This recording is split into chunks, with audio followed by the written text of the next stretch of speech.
Welcome back, cousins, to another One Piece video. Today we have the post-game show for chapter 1159, and you know what that means. That means it is time to read through the comment section of the latest chapters video and see what everybody's talking about. The theories, the dragon hype, the Garling hype. We're gonna witness it all here together. With that being said, let's hop right. Oh my god, my chair got stuck. We're gonna hop right into the action. Here we go. Sai dropping his own lore so casually is the funniest thing. I love doing that too. You know, I do like talking about myself in these videos, and I do like dropping the most wildest facts about myself here in One Piece videos. So if you're wondering what this is in reference to, I talked about almost with my cousin. I'm not gonna get into the nitty-gritty details, but there's not a lot of Asians in Oklahoma, right? So back when I was a young buck, you know, ending high school, getting into college, I talked to a little Asian girl and I was like, hey, you know, this is great. And then I told my dad about like the girl I'm talking to, and he said, oh yeah, your cousin. Hold up. Wait a minute. And I said, damn. So yeah, that's the lore there, just in case you guys were curious about that one. I'll move on now, though. Sai, you're not slick making Dragon have all that extra sweat. Okay, that's not on me. You know, I leave that to my thumbnail artist. You know, I tell him that I want a certain panel colored, and he does it. You know, he's the one who added the sweat. He's the one who did it.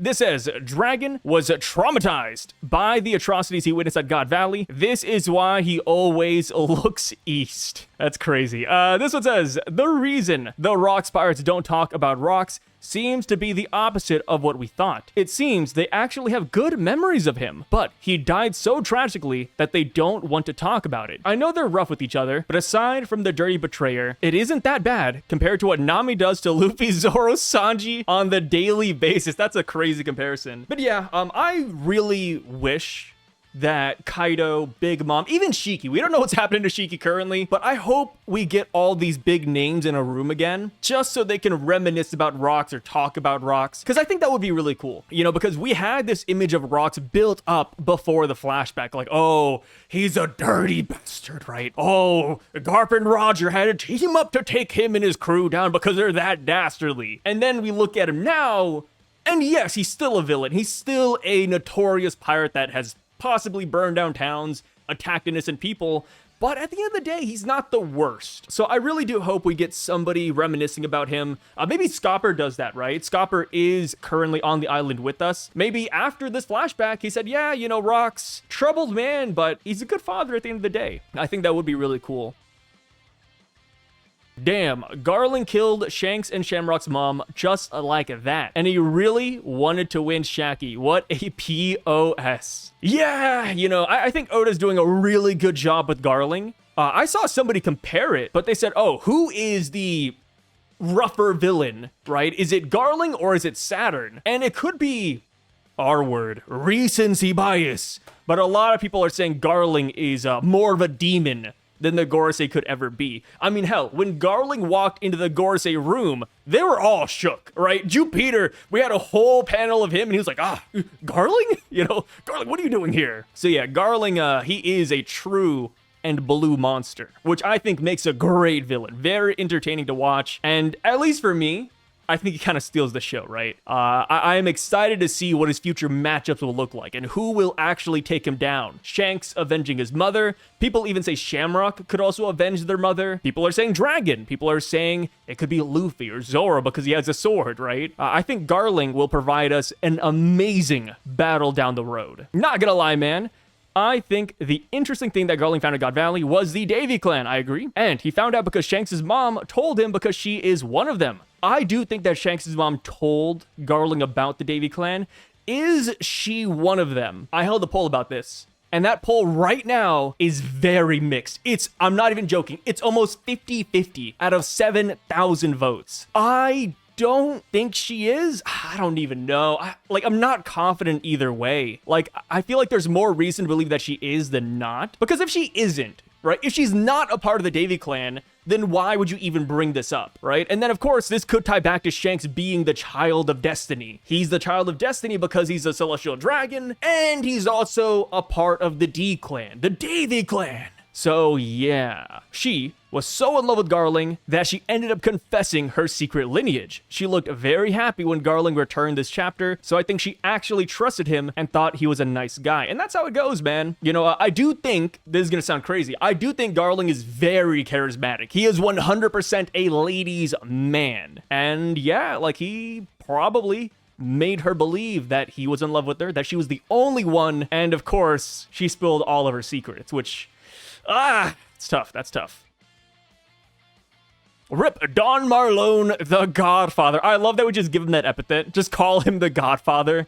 Yeah, I wish we got something out of him, man. I said it in the video, and I'll reiterate it here again. I hope, I'm crossing my fingers and praying that somebody will ask Oda in an SBS, what is Don Marlone all about? How does he fight? What was his bounty, his epithet, his connection to Capone Beige, if there is one? Yeah, please, Oda, give us something, man. You can't just do him like that. Garp said to Dragon, I am so proud of you. You did well at God Valley. If you keep this up, you'll become an admiral one day. Dragon, I don't know, father. Garp, what do you mean, son? I think we're the bad guys. Yeah, I mean, headcanon time. I think Garp believes that he could change things from the inside. Does that actually happen? No. 9 out of 10 times that does not actually happen because, you know, the higher ups, they're way higher up, right? It's not like Garp has any sway of Marie's Raw. So yeah, I feel like Dragon knows that his dad is going nowhere. So that's why Dragon becomes a Rev, right? He probably witnessed firsthand that everything within the system is futile. This says, Ginny sent her information from this marine ship, and Big News Morgan's 15 years old, was the one who took this information and passed the information to the Rocks Pirates. I can't wait for his face reveal. Will Oda make another plot twist with this? Funny enough, I looked up albatrosses and their ties to mythology. And albatrosses are known to carry the souls of dead mariners, dead pirates. And I wonder if Oda's gonna go that crazy with Big News Morgans. Like he's maybe another inheritor of the Will of D or something. Or maybe he's from a different clan and that's why he always hides in his bird form. Because if he untransforms, then maybe Cypher Pole or the world government will be like, hey, we gotta eliminate this guy ASAP. Kind of like King, right? King constantly wore the gimp suit because he didn't want anybody to know that he was a Lunarian. Maybe Morgan's is the same way. Like he's a special tribe and his human form, I don't know, has long arms or maybe he has red skin. And they're like, oh, we gotta kill this guy. So he hides in his bird form 24/7. Also, another cool thing about albatrosses is that according to random mythology, if you kill an albatross on the open seas, that will bring you bad fortune. So that could tie back to why the Marines don't want to kill him or why Cypherpole can't kill him, because if they do, something awful happens. It's like one of those things, like will Oda go that far with Morgans? I'm not too sure. But yeah, his reveal, that might just be like the reveal of the year, right? This will either be the reveal of the year or just a blip on the radar. We'll see, we'll see. Seeing a young Moria teach Shanks, Shamrock, Ivankov, Kuma, and Ginny all on God Valley is insane. You snuck in Moria! I have seen the young Moria theories. Is that little kid on the island with the wavy cut Moria? I don't think so, but I would be lying if I said I didn't see the similarities. I mean, it's tough, right? Moria was born in the West Blue, God Valley in the West Blue. A long-running theory is that Moria, Thriller Bark, is God Valley. Moria turned God Valley into Thriller Bark. So young Moria being here, I don't think is like a bad theory. I just don't know if that kid's actually him. I don't think so. But maybe that's just me. So you guys let me know. When you look at that picture, do you see a young kid Moria? Or do you just see another rabbit fit to slaughter? Bro, the Flower Capital isn't going to be there when they get back. I hope not. I hope the Flower Capital ain't there. See, there's no reason to believe this right away, but I will admit, if Yamato, Ulti, and Page 1 go back to Sukiyaki and Momonosuke and Kinemon, and the capital is missing, W! Oh my god, dude, make the cover story great. Oh, like, Kozuki Moria, reveal of the year for me. right? I think it is up there next to the next to the Harley text in the mural, because it's just so absurd, right? Nobody saw Kozuki Moria coming out of left field. I loved it. But after that, it looks like we're going back to mundaneness. So yeah, I do think we need something insane like this to happen. And if we were to just play with this for a minute, maybe the flower capital isn't gone, but maybe somebody is at the flower capital. Maybe Moria. Maybe Kaido and Big Mom. Hell, maybe it's Blackbeard, right? Bring somebody to Wano, please, Oda. Yamato's cover page story, we're now at 40 volumes. 40 volumes. Oda is about to break the record for longest running cover page story out there in the entire series. And what do we have to show for it? Just Kozuki Moria? Just Kozuki Moria? We need something else, man. Please, please. I believe 100% that Shanks and Shamrock's mother is from the D family, and perhaps from the Davy clan. This woman received a direct and fatal hit from Garling, resisted her injury, and hid until Dragon found her to tell him to save her babies. She reminded me of Corazon and how he stayed alive long enough to save Law. W. Shanks' mother. I agree. You know, like I said, I am mixed on it, but if I had to pick one, you know, you came over here, you brought my cousin over, and you put a gun to my head, and you said, Sai, pick one right now. Yeah, I'd say she's a Davy Klansman, 100%. I mean, well, not 100%, but you know, I'd pick that option. One Piece, God Valley movie would go absolutely bonkers. Yes, it would. And the fun part too is that we could get all of the important information here in the canon manga, and then in the movie, that is when they flesh out all the fight scenes, right? Maybe we see the clashes. We see, you know, Scopper Gabon and Saint Somers just boom with their blades. And then we see Rayleigh fighting, I don't know, who would Rayleigh fight? Shiki? Whitebeard? No, Whitebeard would go to Garling. So yeah, I guess Rayleigh versus Shiki for now until I find a better option. But yeah, like imagine we start with all the clashes in the flashback, and then we cut over because Oda doesn't want to spend too much time with all these fights and fleshing it out, etc., etc. And then boom, God Valley movie announcement. If you want to see the full fights, here you go. But you don't have to see them because you'll get the full context of like who wins and etc. through the canon story. I think that'd be really cool. I think that would be really freaking cool. Garling rejected a red-haired woman for Shaki. The guy has no taste.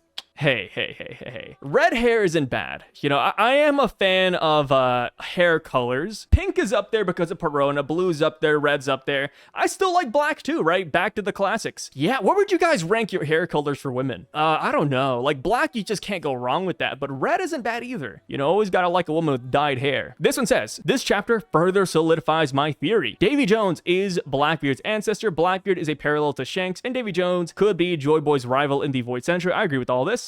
Since Blackbeard is Shanks' rival, the conclusion is that Joy Boy is red-haired and is Shanks' ancestor through his mom. Okay. First world, actual God of Darkness versus Sun God rivalry. They didn't meet again, whoever that refers to. Second world, Davy Jones versus Joy Boy rivalry with Devil Fruits. They didn't meet again, whoever that refers to. Third world, Blackbeard versus Shanks rivalry. They will surely meet again because Luffy ate the Devil Fruit that was supposed to belong to Shanks, thus breaking the cycle. That'd be interesting. As for how Emu would fit into all this, I would leave that up to you, Sai. Well, okay, I like your theory. You know, I have a lot of respect for these theories. When it comes to they didn't meet again, at least for the second world, I put that on Emu. You know, I think Emu and Joy Boy had a rivalry. But now that we have Davy Jones, like, I feel like Davy Jones does make more sense. But it's like you said, where do we put an Emu, right? Like, this was my Emu slot for the longest time. I don't know. I mean, you know, it goes back to, I brought this up a while back and I'll bring it up again. But it reminds me of one of my favorite chapters of One Piece, title-wise, and I believe it's chapter 292, and it's titled To Meet, like the half moons hidden by the clouds. Let me look that up, actually. Yes. To Meet like the half moon hidden by the clouds. It's actually a love story reference. So when it comes to they didn't meet again, maybe we pivot from the rivalries and we go towards a love story. And, you know, this could also further tie back to one of the original titles for One Piece, Romance Dawn, right? That's chapter 1, and Oda had Romance Dawn volume 1, volume 2, and I believe we're in volume 3 right now, right? We're in iteration 3 for that. So maybe that's it. And this is simply a rivalry that's alongside They Will Surely Meet Again. But that's just my take. Like, when it comes to the Harley text and the mural, it's a tough one. That's a tough one. The dragon in God Valley theories were really right. This is why he will leave the Marines and turn into a revolutionary. He will probably eat his devil fruit from one of those 9 chests and put Shanks there after that. Yes, but I don't know if he'll leave the Marines right away. Because maybe, like Garp, he believes he can change things from the inside, or maybe he still believes that, you know, helping people as a Marine outweighs the negatives of being a Marine. We don't know that yet. All we know for sure, though, is that 20 years, when O'Hara happens, by that point in time, he is a revolutionary, or, you know, he's a part of the freedom fighters. So anywhere between God Valley and 20 years ago, that is still really hazy. I personally think he does stay a Marine for a little bit, though, just so that we can flesh out the Kizaru, Akainu, and Kuzan relationships. But that's just me. Loki, giving us these flashbacks like he was there right beside them, yeah. You know, this is one of those things we kind of just ignore a little bit, right? Loki giving us the flashback, and it goes all the way to God Valley, all the way to the rocks, and, you know, King Harold, etc. We just ignore that portion. Wild theory.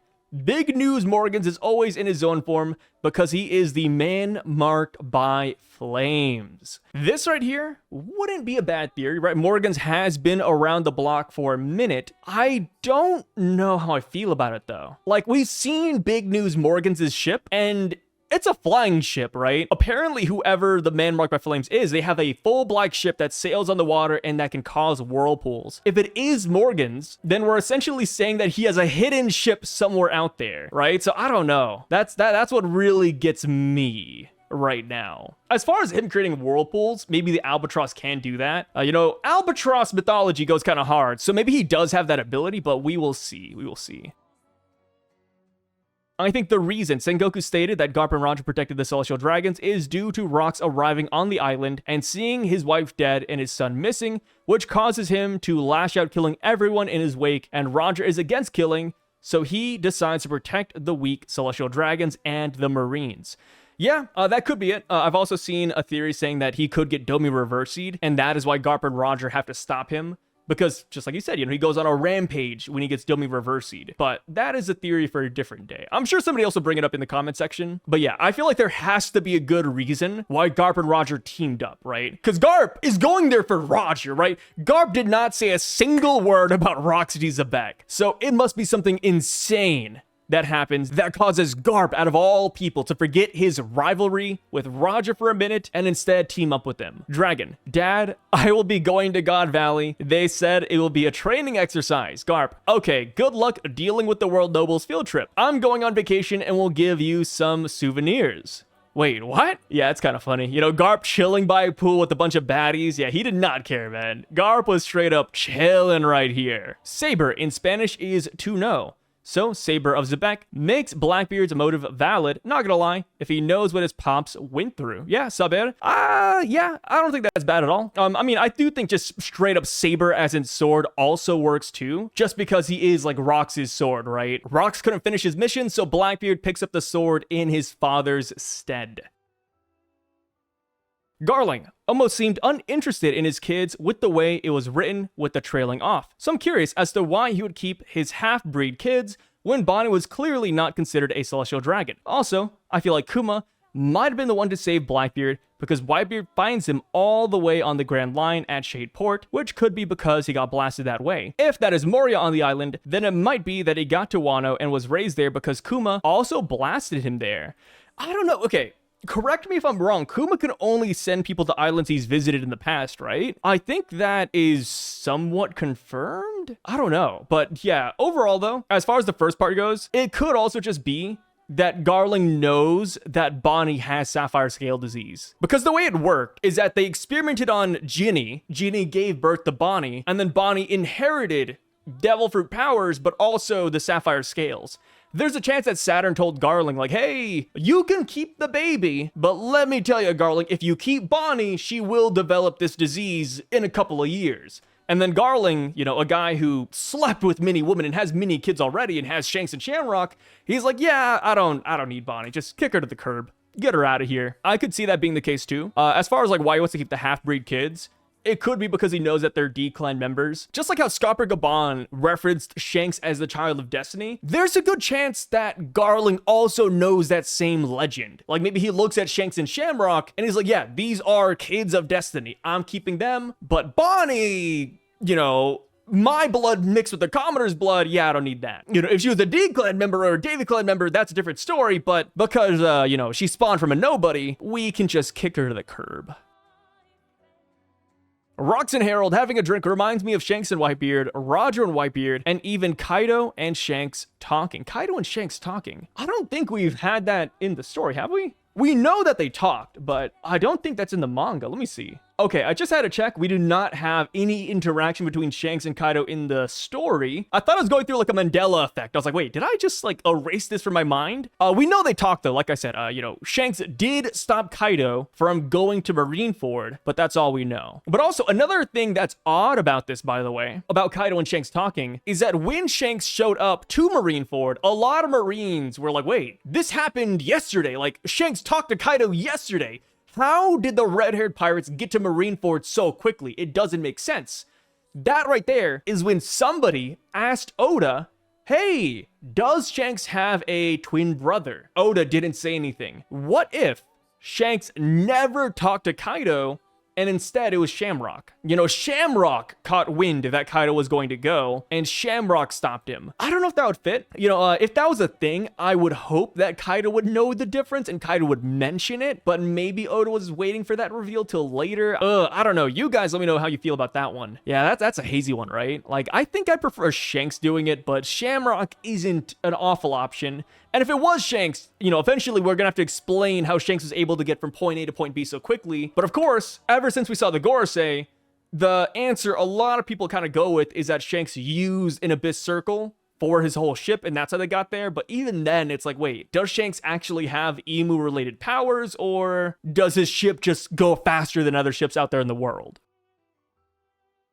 They should be dropping movies left and right. Seeing how well Demon Slayer movies are doing, they should be contracting other studios to make movies. Roger's Early Days, Sabo Training Arc, Ace Travels to Wano to Meet Luffy, Ancient Wano with Zoro's grandpa. Yeah, I mean, we could go on for years talking about One Piece what ifs. Like, non-canon what ifs, right? Making up villains, make video games into movies.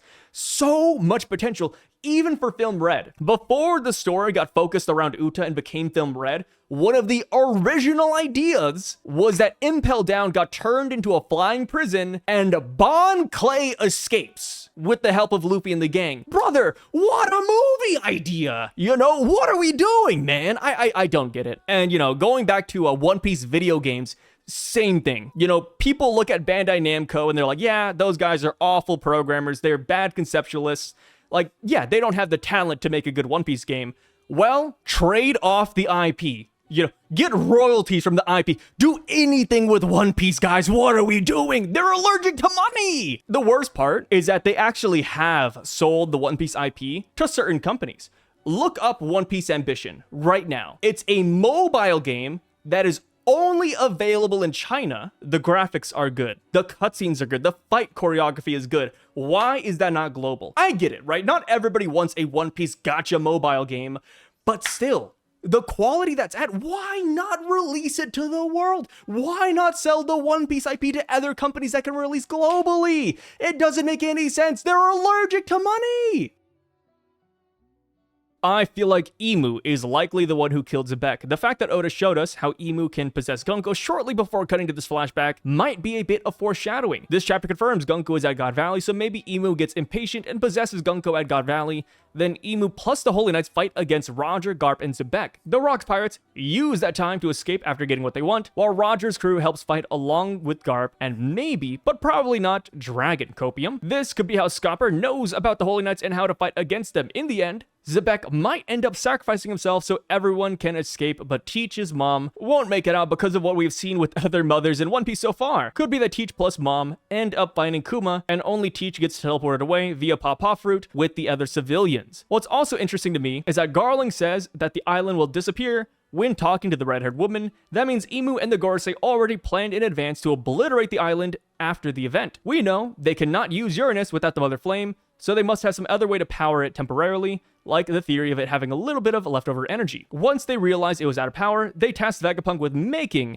the Mother Flame. I still think there's a small chance that the island itself is Uranus, and they somehow take it away, and they use it later on the Lucia. But I don't think that's likely anymore. It could be also that Imu sinks the island to the bottom of the sea with some kind of curse, similar to the Davy Jones locker stories being at the bottom of the ocean because of the devil's curse. Also, I do like the theories about Dragon eating his fruit here, but I don't think Oda will show us exactly which fruit he eats unless he shows us exactly what is in each of those 9 chests, so we can figure it out. I feel like Oda is saving Dragon for super late in the story, and he's going to be insanely strong. He might be the only one who can fight against the real Imu, not Gunko possessed, when the time comes. Yeah, for me at least, I just finished FMAB. Dragon does feel like Hohenheim, right? They're just saving him for the final fight. Every fight before that, Hohenheim, Dragon, they're just in the background doing nothing. I do think that's the case, right? I feel like he will be very powerful against Imu.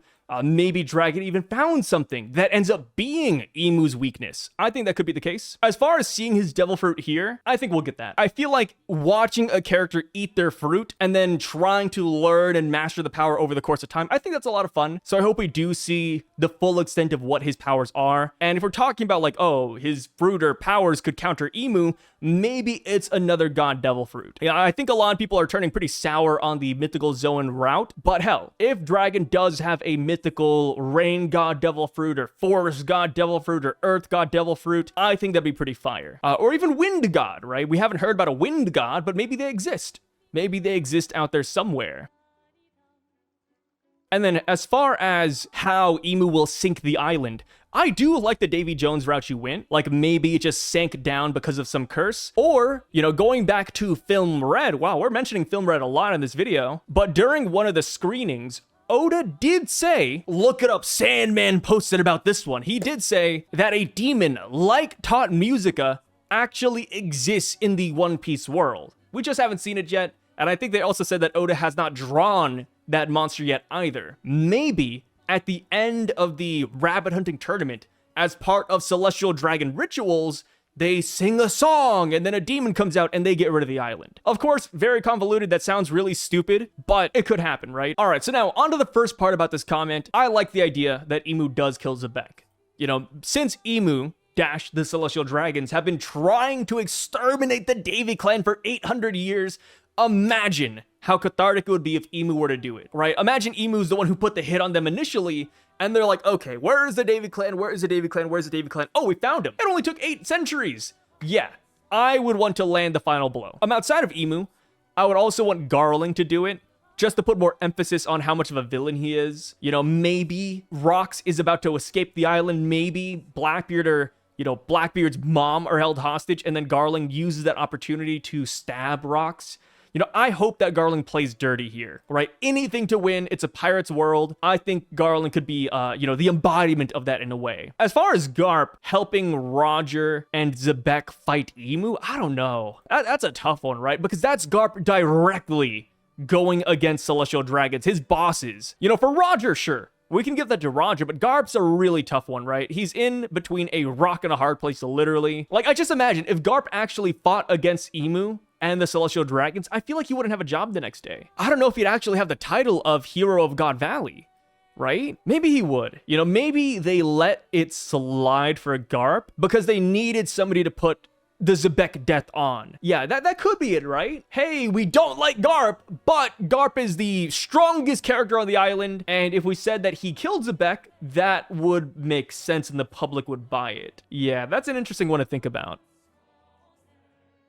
Garling literally and figuratively broke Shanks and Shamrock's mother's heart. That's pretty good. The treasure thing, I think, is less of a retcon and more of a I didn't have all the details situation, since it was Kuma's recollection of the flashback and he was a slave, so he never got to see the opening ceremony. Yeah, to be fair though, I just call that a retcon, right? I didn't have all the details, so I went back and I changed something that was kind of already established. I just call it a retcon, which, like I said, that's not a bad thing, right? I think the reason Not saying you're doing this, by the way, but I think the reason why there's a lot of pushback online about calling this a retcon is just because that word is usually negatively associated with a lot of stories. Like, oh, the author retconned this and that's bad, but you know, a lot of stories do that. And for One Piece, I'm a lot more forgiving on it just because it's so long. And generally, I'm just pretty forgiving when any retcon happens. I mean, hell, that happened like 50 times in Dragon Ball, right?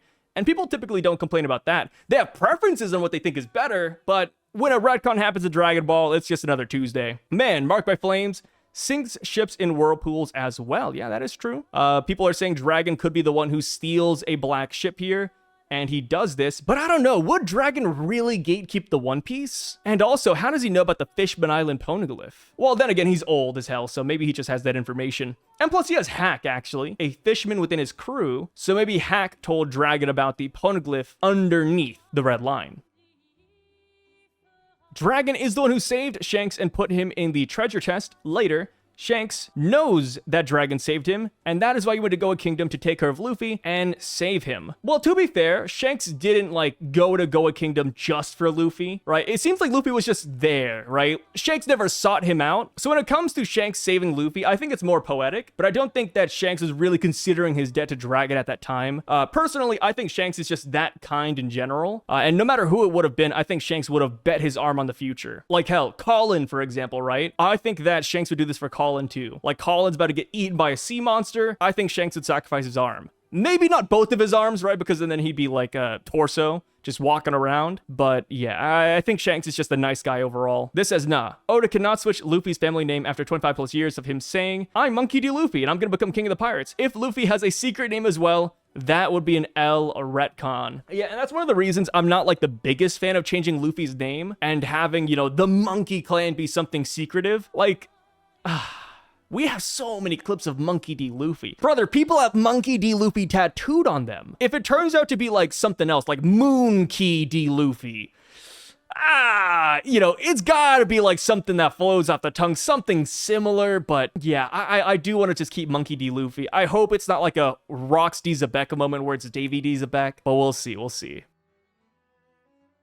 I think Luffy isn't related to Joy Boy or Davy D. Jones because I think it fits a story for Luffy to just have inherited Joy Boy's will instead of him being a Joy Boy descendant, while Blackbeard is a direct descendant of Davy Jones, but with the will of Davy clan slowly being corrupted over hundreds of years. The will of Davy is tough because we don't know if Blackbeard's necessarily following that anymore, which, you know, could go in line with the whole thing where it's been corrupted over the years, right? But Xebec, for example, he acquired pretty much all of his crewmates via Davy back fights, whereas Blackbeard, we haven't heard of him doing a single Davy back fight in his entire career. So, I don't know. As far as Luffy being a direct descendant of Joy Boy, I think we're lined up for it, man.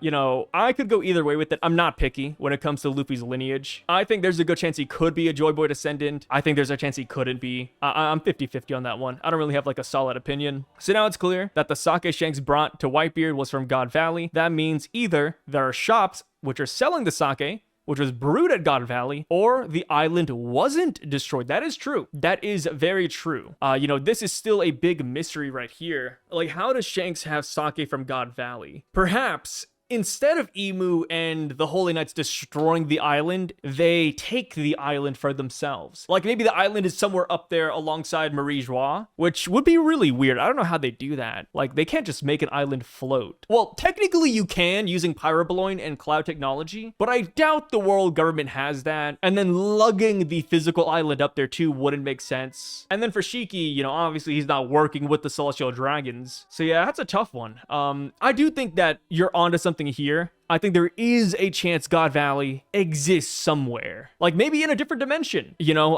kind of like how whenever the Holy Knights and the Gorosei, they use the Abyss Circle, they're in a different dimension for a little bit, which we saw in the anime, which you could look at as non-canon. But whenever Saturn used the Abyss Circle, he used it, and then we saw him running, and then he popped out on the other side. What if that's how they disappear islands? What if they drop down an Abyss Circle, and it simply teleports the island to the Abyss Dimension? And that is where God Valley's currently at. And then with Shanks being Garling's son, and somebody who can actively visit Marie Joie, maybe he can also access the Abyss Circle, and that is how he goes back to his hometown. Which, again, brings up the question of how did he get sake brewed there if everybody's dead? But we'll see. would be wild if Dragon's tattoo is a curse mark. I mean, the thing is, like, it's not even a tattoo. Like, okay, current day, it's a tattoo on his face, right? Current day, yes. But in the flashbacks, it's like a bandage armband thing, and then he has a leg band. Like, it didn't start as a tattoo. I don't know what's up with this. My headcanon right now for this is that maybe Dragon's mom had that mark and he carries that mark with him because, you know, like somebody said up here, right? All the moms in One Piece are dead. Maybe that's it. And now for the last comment, they say, poor Dragon, his hairline started receding at age 17. Yeah. People are comparing him to Vegeta, bro. You know, like how Vegeta has the crazy widow's peak that just keeps on getting pushed farther and farther back, which does stop eventually, right? I think that's just like a Saiyan Saga thing. But yeah, you know, Dragon and the hairline, man. Name me a 0 out of 10 ship and I'll give you a picture of Dragon. So, with that being said, though, guys, let me know what you thought about this video down below. What are your theories now that a couple of days have passed since the chapter has released? I'd love to hear all of them. And of course, the next chapter is right around the corner, so stay tuned for that. I also think we'll be doing another poll video soon. Maybe. It's tough, right? I have a lot of polls that are chapter-centric. And with chapters coming out like the week later, it's like, okay, like, will this poll hold up till next week's chapter? I don't know. We'll see though, guys. Let me know what you thought about everything down below again. Thank you so much for watching, and I'll catch you guys next time. Peace out, brothers.